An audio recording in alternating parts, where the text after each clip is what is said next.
Então, estamos aqui retornando. Estou tentando trabalhar esse conceito da forma mais leve e gostosa possível, e ao mesmo tempo que puxar e trabalhar esse conceito da forma mais leve e gostosa possível, pedindo para os que estão vendo, para os que verão, que a gente tente assimilar essas palavras, esses dizeres, esses posicionamentos como como algo que norteia mesmo, né? Como algo que nos conduz, como algo que nos mobiliza. Eu não fico muito agradado nessa posição de pedir compartilhamentos, likes e essas coisas,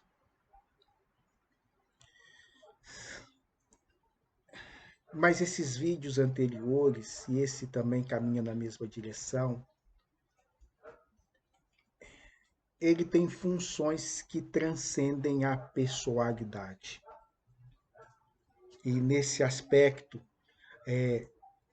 essa perspectiva de permitir-se ser o veículo, permitir-se mesmo ser um intermediário, permitir mesmo que isso passe e chegue a outras pessoas, que vai fazer talvez mais sentido a elas. Então, esses em especial, eu tento me desalojar um pouco mais desse aspecto mais personalista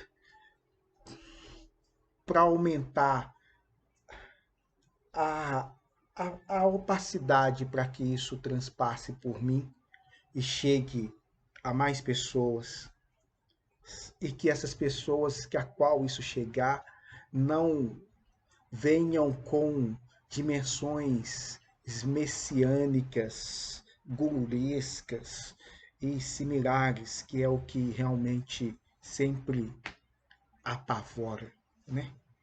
Mas a perspectiva com a qual eles nos trabalham, com a qual nós refletimos juntos, com a qual nós dialogamos, de que compomos uma mesma e única irmandade. E há uma horizontalidade nisso, gente,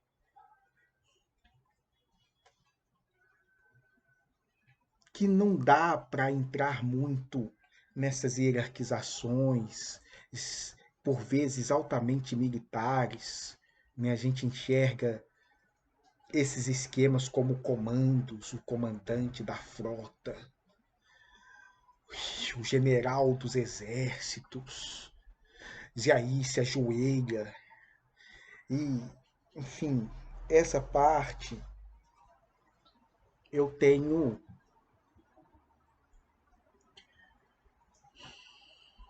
menos, menos não, é menos. Eu tenho menos boa vontade. E, e a ideia que eles nos passam, e eu, a partir dessa ideia e de tudo isso que eu estou dizendo, já é um diálogo com o princípio do Logos. A ideia que eles nos passam é de quanto maior o seu nível hierárquico, maior a sua disposição ao servir. Então, a ideia da hierarquia, do comando, do general, do comandante da frota, como o top, o pica, o cara, o mestre das galáxias, o ser da 50ª milésima dimensão, é o inverso. É mais fácil conversar com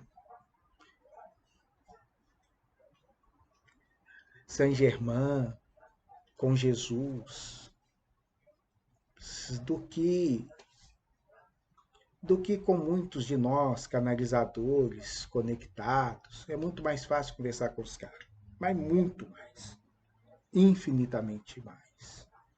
E isso para a gente não perder de vista que essa humildade, aqui o nome que a gente dá é humildade, o termo não seria nem bem esse, mas essa horizontalidade, ela é verdadeira, ela é real. É assim que eles relacionam conosco. É assim que eles relacionam com a gente. Óbvio que a gente olha e fala assim, não tem como. Não dá. Espera aí, eu entendo o posicionamento que você se encontra. Desculpa. Menos. Eu me submeto aqui. Mas eles não fazem isso soldado raso. Vermes. É outra dimensionalidade. Isso para deixar claro, para ficar claro, para a gente não entrar nessas coisas do combate, das guerras, das batalhas, das lutas, das... Não que não tenha as guerras, as batalhas e as lutas, elas têm, mas é num outro expediente, é por um viés de uma outra logicidade, e é talvez sobre isso que eu espero conseguir minimamente dizer. Porque eu estou falando, como eu dizia, do Logos. Para nós, na filosofia, o Logos, poxa vida, o Logos apofântico grego, ou isso é motivo de tesão, né? A gente fica babando de falar do Logos apofântico. Depois eu mostro aí o que é esse tal do Logos apofântico. Eu vou ver se eu meto uma explicação desses nossos amigos que conseguem e ficam falando e rebuscando. Não só falar e rebuscar, é porque de fato a questão do Logos, assim, né? Eu vou tentar ser sério. Mentira, não vou. Vou conversar aqui e a gente vai proseando. Mas a ideia do Logos é a ideia de uma racionalidade, a ideia de uma razão. Mais do que uma ideia de uma razão, enquanto movimento do pensar, é mesmo esse estalo, esse algo mágico no qual a gente desperta para o próprio despertar ou pensa o próprio pensamento. Isso parece bobagem, mas isso é de uma grandiosidade, isso é de um encantamento, isso é de um maravilhamento, isso é de um deslumbre, isso é sensacional. Tão sensacional que às vezes a gente se perde nesse movimento do ficar estalando. Eu estou pensando, eu pensei o pensamento, eu estou pensando de novo, eu pensei outra vez, o pensamento. E a gente então se enreda nesses desdobramentos, no que os nossos amigos hindus vão chamar de Maya, de ilusão. E muitas tradições religiosas vão nos ofertar caminhos para que a gente consiga se posicionar aqui antes do estalo e ficar acompanhando os estalos maravilhados e lindos, mas sem embarcar neles toda hora.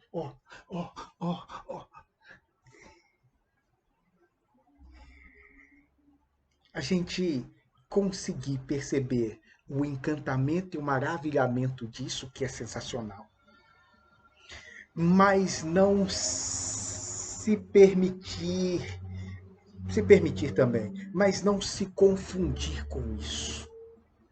Nós nos confundimos. Nós passamos a acreditar que somos o que pensamos. Depois a gente passa a acreditar que nós somos o que o nosso pensamento produziu. E nesses devaneios ilusórios, e ilusórios aqui não enquanto condenação, a gente concretiza essas realidades materiais mais densificadas. Atualmente a gente vivencia esse artificialismo da técnica, que é o auge do rebuscamento desse logos. Pensamos que somos capazes de produzir microprocessadores, microchips, nanotecnologias. Nós produzimos tudo isso. O que nós fazemos com isso? Terrível, mas nós somos capazes de produzir. E encantados com essas produções, ficamos despersonalizando pessoas e mundos. Você não pensa? Você não consegue se encantar com seu próprio pensamento? Você não consegue colocar o seu pensamento e produzir com ele ganhos efetivos e materiais para colonizar o mundo do outro? Oh, então você é um primitivo. Oh, então você é um primata. Oh, então você não merece as riquezas naturais que você possui. Então, fiz todos esses saltos aqui e vou agora lentamente voltar alguns passos atrás, de novo no Logos, esse meu lindo Logos apofântico, para dizer que ele é constituído e considerado como sendo um milagre dos gregos. A gente tenta localizar historicamente, culturalmente, isso ou esse acontecimento como sendo um milagre daqueles homens na Magna Grécia no século VI a.C. Ali aconteceu esse estalo no qual se desdobrou e vem se desdobrando a velocidades cada vez mais rápidas. E uma das marcações desse estalo pode ser representada, e é muitas vezes, eu esqueci o nome do historiador da ciência que fala isso de uma forma muito bonita, quando ele diz sobre a operação mental do Tales de Mileto, um pré-socrático, de pensar ou de calcular, o homem que calculava, o homem que pensava, a pirâmide, a altura da pirâmide, mas pela sua sombra. Diante do obstáculo concreto, físico, material, de se ter um instrumento de medição que fosse capaz de mensurar a altura daquilo, esse cara, a partir de um empreendimento do seu pensar, consegue chegar à altura exata desse objeto físico a partir da sua sombra. Esse salto, esse encantamento,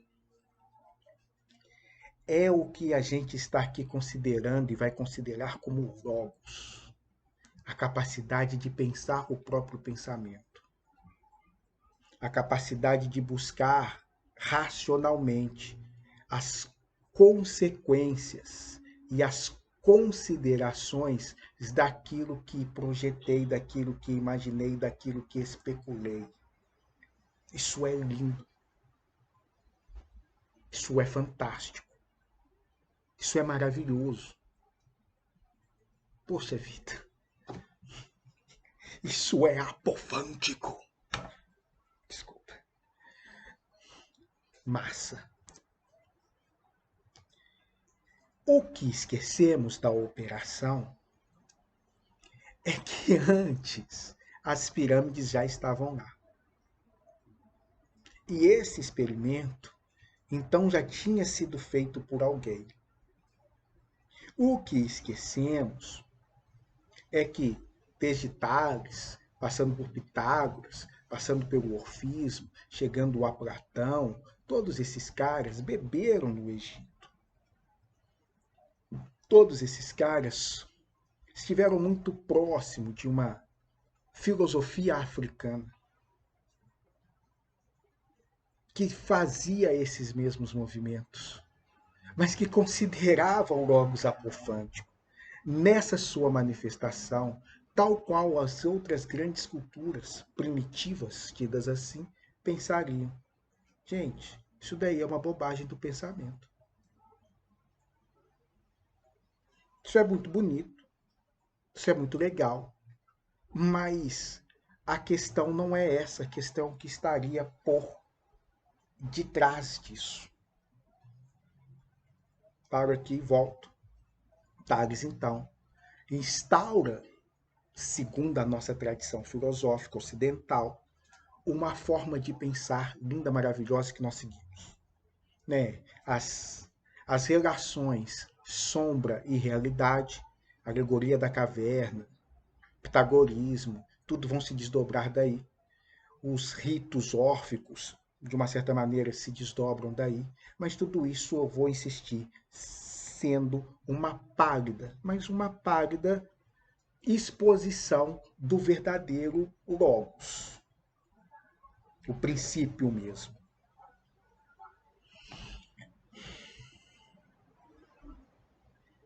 A nossa arrogância foi ganhando vulto, foi ganhando peso. Eu fui, de fato, acreditando que poderia se calcular e medir o nível e o adiantamento de uma civilização a partir desse logos. Então, se eu chego em determinadas culturas e não vejo uma instrumentalização, eu as acho primitivas. E então, na minha arrogância, eu posso colonizar esses mundos, essas pessoas, esses lugares, esses terrenos, esses seres. Essa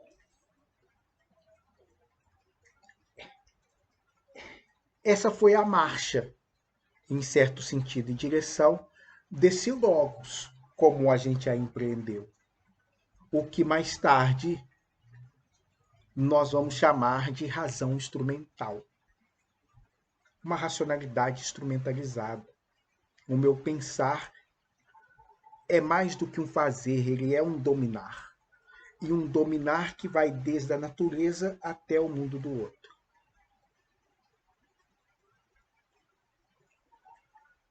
Essa lógica, que eu vou chamar colonialista, imperialista, dominadora, por vezes patriarcal, racista, era, tem vários formatos, várias formas, mas que compreendem sempre a inteligência enquanto instrumento de domínio. Essa inteligência enquanto instrumento de domínio, quando eu vejo um objeto passando, quando eu vejo a possibilidade de seres vindo de outras dimensões, de outros quadrantes, de outros universos, de outras galáxias, chegando até aqui, esses caras que estão nos comandos hierárquicos terrenos, sejam lá nos delírios que a gente tem, eu sou o general 20 estrelas do exército não sei qual, eu sou o almirante não sei da onde, eu sou o professor da universidade, logos apofântico. A tendência nossa é acreditar que farão conosco o mesmo que fazemos com as demais civilizações. Se sou mais inteligente, se tenho mais tecnologia, se sou melhor estruturado, óbvio que dominarei a todos vocês. E aqui, gente, a gente já entra num conflito epistemológico, moral, ético acirrado, que é o entendimento, ou a possibilidade de entendimento, de que há outras culturas desenvolvendo outros projetos que não querem dominar ninguém. Quero cooperar, quero aprender, quero trocar. Eu tenho ouro e você tem espelho. Espelho eu não tenho, mas eu tenho ouro. Quer trocar? Olha que bando de babacas, eles não sabem o valor do ouro. Tô passando a perna neles e depois de só passar a perna, eu agora tenho que também corrompê-los e depois de corrompê-los, conquistá-los. Eu quero é o ouro. É a nossa lógica, é a nossa tendência, isso é interno, isso é forte. Muitas culturas, muitas civilizações caminham mais perto desse entendimento africano, banto, iorubá, védico, xamânico, druida, cátaro. Muitas civilizações que habitaram aqui o nosso planeta, que temos, que estão aí resquícios dela, remanescências delas ainda até hoje, tinha uma outra leitura e compreensão desse logos e desse princípio. É então um pouco disso, dessa relação com essas culturas mais primitivas, essa lógica da cooperação, essa lógica do cuidado, essa lógica do respeito, essa lógica da alteridade, que nós vamos conversar um pouco no próximo, para mostrar que, olha, pensar é lindo, maravilhoso, a gente fica igual bobo mesmo, que coisa genial poder conversar aqui com vocês, falar com vocês e tentar fazer uso desse mecanismo. Mas o sentido é tudo isso que por vezes a razão não assambarca.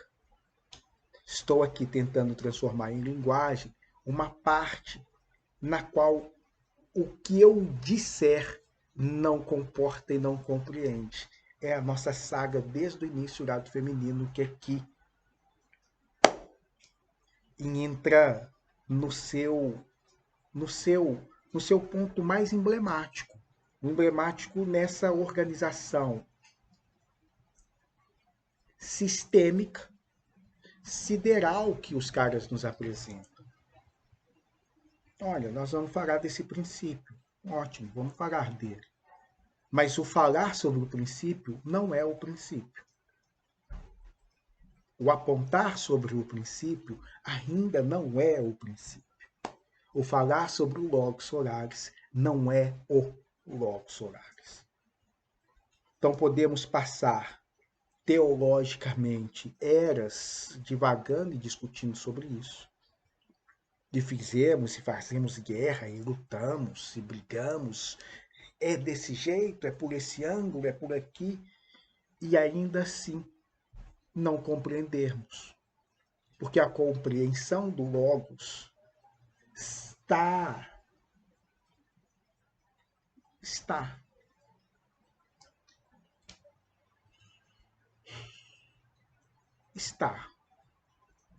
E aí todas as tradições, especialmente as tidas como primitivas, tentam nos apontar para isso. Aqui eu faço uso do Zen budismo, que já usei lá atrás e estou trazendo de novo. Quem sabe não fala. E quem fala, igual esse bobo aqui, não sabe.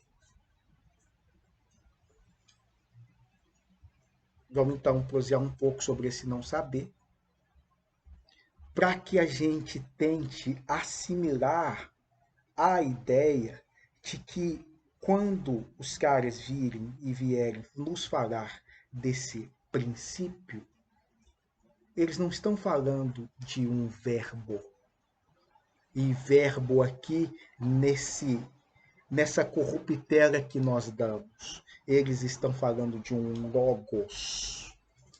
É um fazer ser, existir, e todos os movimentos que pudermos conceber e imaginar ao mesmo tempo.